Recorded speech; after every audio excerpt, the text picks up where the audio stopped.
Today, we're talking about writing. I know we always talk about writing, but today we're talking specifically about writing. Specifically, some different ways to improve your prose. This is not about how to improve your characters or make your plot more engaging. What we're really talking about here is the delivery of these different elements. The language that you use to deliver your story is as important or more important than the story itself.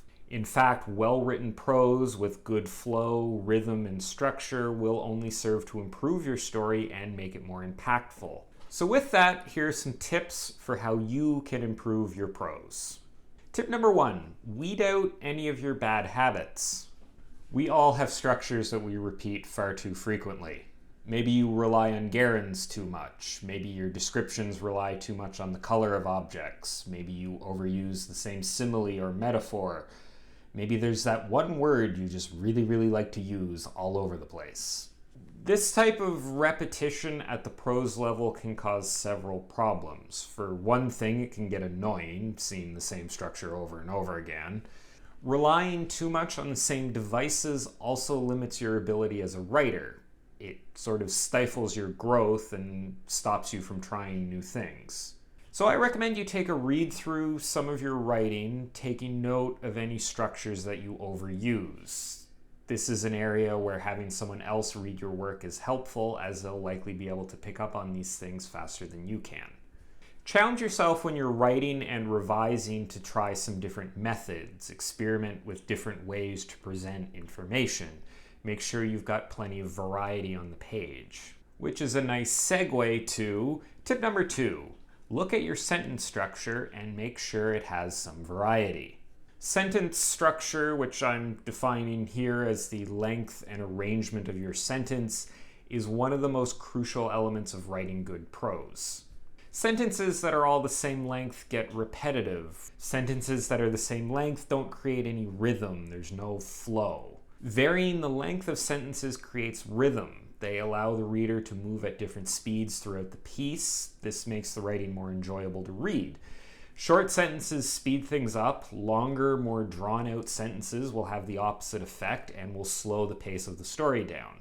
Sentence structure on its own is a bit of a tricky topic, and I won't be able to cover every facet of it in this video. After all, it's probably best if this video turns out simple and concise.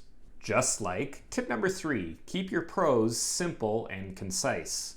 One of the first things you might be tempted to do when trying to improve your prose is to reach for a thesaurus, or maybe layer on a ton of lavish metaphor-filled description onto every element of your scene.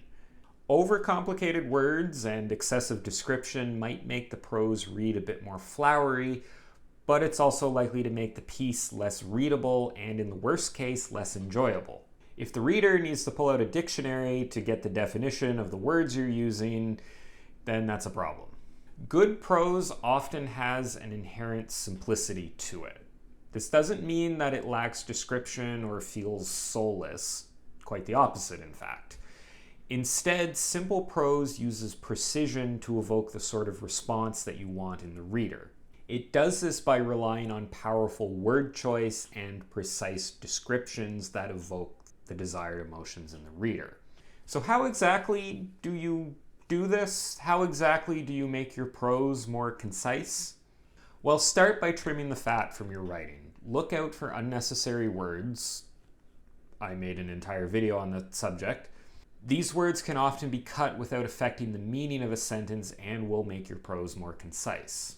As I talked about in tip number 1, look out for repetitive structures or descriptions. Especially when descriptions get overlong, there's a tendency to describe the same things just in different ways. Also pay attention to your word choice. Pick strong verbs, use adjectives and intensifiers sparingly, and only when they have a meaningful impact. Words like it can be a problem here because they rob you of an opportunity to use a more powerful noun. I actually made a video about that you can go check out. Well, the video's about it, but I think you know what I mean. Also remember to trust your reader. A lot of times awkward prose exists because we don't trust the reader to get what's happening. Give them enough information to understand what they need to and not a drop more. After all, the reader will usually understand more than you expect them to. Which ties nicely into tip number 4, read. One of the best ways to learn anything is to watch people who know what they're doing do that thing. Now, you'll probably have a hard time getting an appointment to watch Hemingway or Salinger write, but you can still see the results of their writing. If you haven't guessed yet, I'm talking about reading. One of the best ways to improve your writing is to read other people's writing. Seriously, you should stop watching YouTube and go do some reading.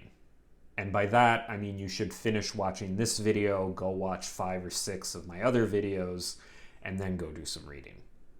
And don't just focus on the professionals. While you should be reading publication-grade writing, you should also seek out writing from writers who are close to you in skill level. These writers are likely making a lot of the same mistakes that you are, and spending some time with their writing might illuminate some of your own problems. Just like I have a problem because I didn't write a transition to the conclusion.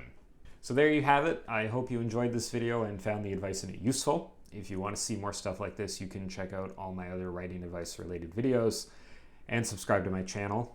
I post new videos every Wednesday. Thanks for watching, and I'll see you next time.